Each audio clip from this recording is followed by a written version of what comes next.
Makasih Bapak Pendeta. Saya ajak kita melihat Kejadian pasal yang ketiga,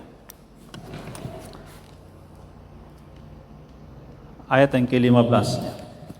2, 3. Aku akan mengadakan permusuhan antara engkau dan perempuan ini, antara keturunanmu dan keturunannya. Keturunannya akan meremukkan kepalamu, dan engkau akan meremukkan tumitnya. Amin. Demikian firman Tuhan. Kita melihat dari satu sisi yang berbeda. Sisinya itu adalah bagaimana kita menemukan kasih karunia Allah di dalam kejatuhan manusia. Tuhan bilang kepada Adam, waktu itu Hawa belum ada, bahwa semua buah pohon dalam taman ini boleh kamu makan buahnya, tapi yang di tengah itu tidak boleh. Buah pengetahuan tentang baik dan jahat itu tidak boleh. Adam mendengar pertama kali dari Tuhan, dan sangat mungkin, dan kita bisa pastikan setelah Hawa hadir, Adam meneruskan berita itu kepada Hawa. Jadi dari mana kita tahu?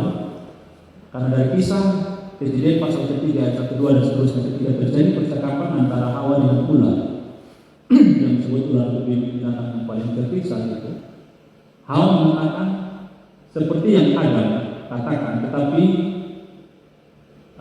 ada kesan Hawa menambahkan sesuatu, yaitu ular dengan tipuan. Jadi kalau Tuhan bilang semua buah pohon di taman ini boleh kamu makan, ular bilang bukankah Tuhan bilang semua buah ini tidak boleh kamu makan? Nah, Hawa mengoreksi perkataan ular.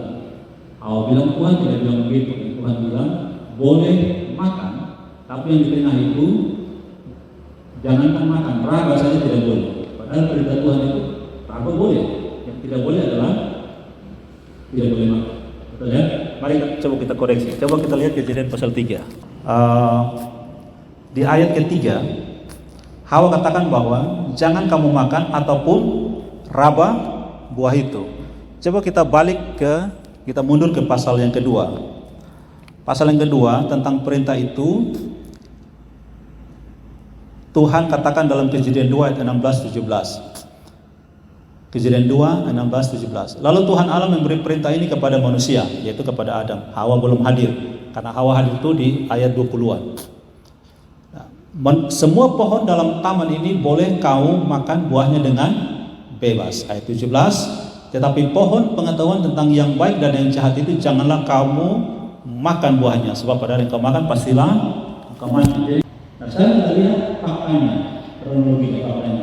Pada hari yang makan, dia mati atau tidak? Tidak mati. Berarti Tuhan bohong. Memang ada pesan dalam. Sebenarnya Tuhan bicara kematian itu ada 3 kan? Kematian roh, kematian jasmani, lalu kematian kekal, yaitu terpisah dari selama-lamanya. Orang yang berdosa yang tidak diselamatkan dibawa ke neraka. Terpisah dari Allah selama-lamanya.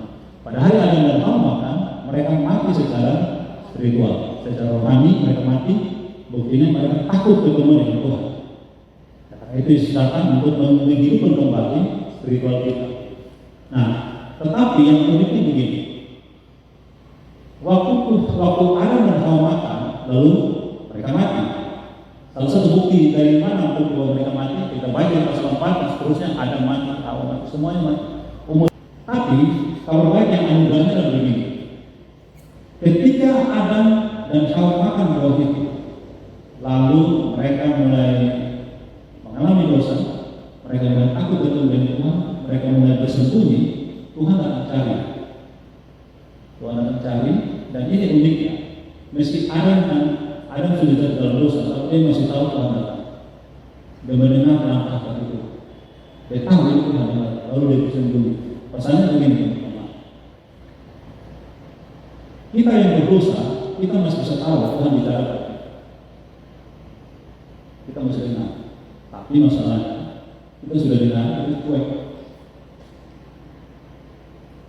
Kita lagi tidur-tiduran, bunyi lonceng gereja, kita dengar, jam kematian, pamal minggu depan sebelum gereja. Adam dengar bunyi lonceng langkah kaki Tuhan, dia masih dengar. Dia tidak mau. Itu tanda kematian orang. Orang semakin takut, semakin menghindar dari Tuhan. Nah, tapi yang ini ya, pesan anugerah begini. tahu bahwa ketika makan buah itu dia mati. Tapi di ayat 15 yang saya membaca, Tuhan tidak bicara soal kematian. Betul ya? Justru Tuhan bicara tentang kehidupan. Dia tahu dia mati. Kalau makan buah ini kau mati. Mungkin dia mulai merasa takut dengan takut itu dari Tuhan. Dia merasa aneh. Biasa perbedaan yang dari Tuhan sekarang kita takut. Ada yang salah dengan diri. Tapi saat itu Tuhan tidak bicara tentang kematian. Bahkan bagi Adam pun seolah tidak ada hukuman. Tuhan mulai dari ular. Tuhan tutup ular. Tuhan bilang, kalau engkau buat begini, kamu akan berjalan dengan perut debu tanah dari makanan. Kalau Tuhan naik kepada Hawa, atas apa yang kau buat, susah payah waktu melahirkan akan aku tambahkan. Kalau Tuhan naik kepada Adam secara langsung, Tuhan seperti tidak menghukum dia. Tapi dari perbuatan Adam, Tuhan tutup apa? Yang Tuhan tutup adalah tanah. Kamu berasal dari tanah, saya tutup tanah. Kata tanah itu Adama. Adam itu ada diambil tanah itu Adama, dia disebut nama Adam. Kamu tahu kamu asal dari sini, maka kamu akan kembali menjadi debu. Kamu akan kerja supaya mungkin Adam nih, karena bahasa ini di sana kalau nenek mungkin gitu ya. Nah, dari kesadaran Adam akan kebaikan Tuhan itu, makanya di ayat-ayat 20-an setelah peristiwa Tuhan menghukum ular dan seterusnya itu, lalu Adam memberi nama kepada istrinya Hawa. Artinya Hawa itu artinya hidup. Tuhan bilang di ayat 15, aku akan mengadakan permusuhan antara engkau ular dengan perempuan ini. Ini kan sesuatu yang unik kan? Tuhan bilang ketika kamu makan buah ini yang terjadi hanya kematian. Tidak ada kehidupan. Kamu makan buah ini kau mati. Tapi kau Tuhan punya statement penghakiman di ayat 15 bicara soal kehidupan. Ini kan unik. Betul ya? Tuhan tidak bilang ular mati saat ini. Betul tidak? Hawa mati saat ini. Ada tidak ada tentang kematian. Justru yang bicara soal keturunan buat ada kehidupan. Pasal 2 dia bicara kematian, tapi di sini dia bicara soal kehidupan. Engkau perempuan akan melahirkan keturunan. Karena Tuhan bicara kepada Hawa, perempuan itu tentang keturunan, maka ada memberikan nama kepada istrinya apa? Engkau tinggi dari segalanya. Engkau menjadi kehidupan. Kamu akan melahirkan kehidupan di dunia. Nah, jadi ini pesan bagi kamu semua, teman-teman, bahwa Bapak dan Ibu di sini kita semua dalam panggilan pelayanan kita. Di tengah-tengah kita punya pergumulan masalah hidup, ketika kehidupan itu masih kita terima dari Tuhan, itu ada sebuah anugerah, sesuatu yang bisa kita teruskan. Lahirkanlah kehidupan di dunia. Tentunya dari Kejadian 3:15, para teolog menartikan itu dengan sebutan proto-evangelium. Evangelium itu Injil yang pertama, proto yang pertama. Injil yang pertama Tuhan bicara di Kejadian 3. Nah, di situ juga kita kenal kasih karunia yang pertama kali Tuhan berikan. Apa itu kasih karunia? Kasih karunia itu adalah yang memberi tidak punya kewajiban untuk memberi, yang menerima tidak punya hak untuk terima. Ya, orang yang memberi bebas diberi tidak sepanjang dia tidak punya hak untuk memberi, yang menerima tidak punya hak untuk menerima. Itulah namanya kasih karunia. Allah memberikan anugerah yang pertama, harusnya ada dan keturunannya mati, tapi Tuhan memberikan anugerah kehidupan. Nah, kita tutup dengan cerita ini.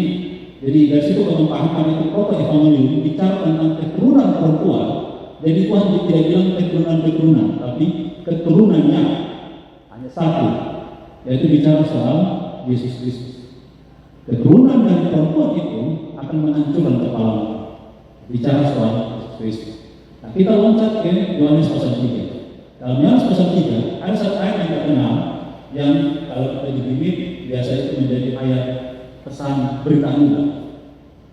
Karena begitu besar kasih Allah anugerah ini, sehingga dia mengaruniakan anak yang tunggal supaya orang yang percaya kepadanya tidak binasa dan akan beroleh hidup kekal. Nah, cukup banyak orang termasuk kita mungkin baru 1-2 tahun terakhir kita seperti mengerti betul apa maksudnya ayat ini. Nah, ayat ini banyak orang mengerti apa yang ada sering quote ketik ayat Yohanes 3:16 lalu dikirim ke orang lain. Kadang-kadang kita jadi miss. Orang biasa kalau bapak problem ini lost in translation, mispersepsi. Gitu ya. Mereka mengalami kehilangan pesan sebenarnya ayat ini apa. Nah, kata begitu, kata jadi di ayat karena begitu besar kasih Allah. Kalau kita tanya kepada orang, misalnya kita tanya kepada Ibu Devi misalnya, kalau kita tanya ini, karena begitu besar, kata begitu itu menunjuk kepada karena, kepada besar atau kepada kasih, atau kepada karena begitu besar kasih Allah. Kata begitu, kalau kata karena berarti dia menunjuk kepada apa? Kalau karena berarti ada sesuatu di belakang, betul ya? Kalau orang ini, kata itu, berarti maksudnya berarti ada sesuatu yang sudah kita bicara di belakang, betul ya? Begitu besar, itu begitu itu dia menghubungkan apa? Dia menyampaikan pesan apa? Ya? Yang sudah terjadi. Yang sudah terjadi. Kan kalau misalnya begini, kalau begitu, betul kan? Lebih baik begini, ya kan bisa gitu. Karena begini makanya betul begitu, betul kan? Berarti begitu itu berarti sesuatu di belakang, betul kan? Berarti kalau sesuatu di depan, berarti begitu itu bukan menunjuk kepada besarnya kasih Allah, bukan. Nah, banyak orang missnya di situ. Kasih Allah seperti apa? Begitu besar. Di dalam konteks itu begitu bukan menunjuk kepada besarnya kasih Allah. Begitu itu dari pasal yang itu dipakai bisa seperti ini, seperti cara ini, seperti demikian. Jadi sebenarnya dikatakan itu bukan begitu. Karena seperti itulah besarnya kasih Allah. Karena seperti itu berarti ada di mana? Ada di belakang, bukan di depan. Nah di belakang itu apa? Ini uniknya. Di belakang itu Yesus sedang bicara dengan Nikodemus tentang Musa meninggikan ular di padang gurun. Di ayat 14-15. Betul ya? Yesus bilang kepada Musa, kepada Nikodemus, seperti Musa meninggikan ular di padang gurun, demikianlah kasih Allah kepada dunia ini. Siapa yang lihat ular tembaga itu, dia diselamatkan. Jadi seperti itulah makanya Yesus tarik kepada ayat 16, seperti Musa meninggikan ular di padang gurun, begitulah anak manusia akan ditinggikan di atas kayu salib, dan barang siapa yang melihat dan percaya kepada dia tidak binasa, melainkan beroleh kekal. Itu cerita yang sekarang. Nah sekarang kita lihat konteks. Kenapa sampai Musa naikkan ular di padang gurun? Waktu itu bangsa Israel berontak kepada Tuhan. Mereka marah dengan Musa, lapar dan sebagainya. Lalu Tuhan perintahkan ular-ular gurun datang dan dipagut mereka semua. Betul kan? Semua yang dipagut mati saat itu. Yang tidak dipagut atau sedang dikejar-kejar ular mengalami teror yang mengerikan. Bukan mereka teriak-teriak, heboh, ramai, jutaan orang sedang hilang harapan dan mau mati. Mereka teriak-teriak kepada Musa, lalu Tuhan perintahkan kepada Musa apa? Bikin ular tembaga seperti ular yang dipagut mereka. Taruh atas kayu, mereka tinggi dan perintahkan siapapun yang sedang setara, yang mau selamat, lihat ular itu, lihat saja. Dan semua yang lihat, katanya apa? Disembuhkan dan selamat. Sekarang, ada dua pesan penting di sini. Yang pertama, kenapa Tuhan bilang bikin model ular seperti yang dipagut mereka? Kan yang membawa kematian itu kan ular, kan? Ya kan? Ular yang dipagut mereka.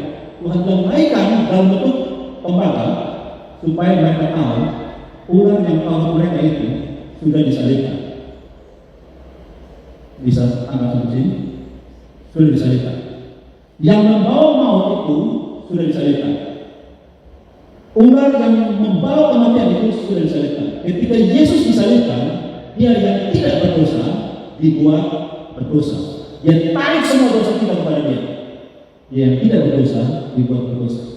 Sudah disalibkan. Makanya saat Korintus 6 ayat 20 bilang, dosamu surat utama itu sudah dipaku di kayu salib, lunas dibayar. Tetelestai, it's finished.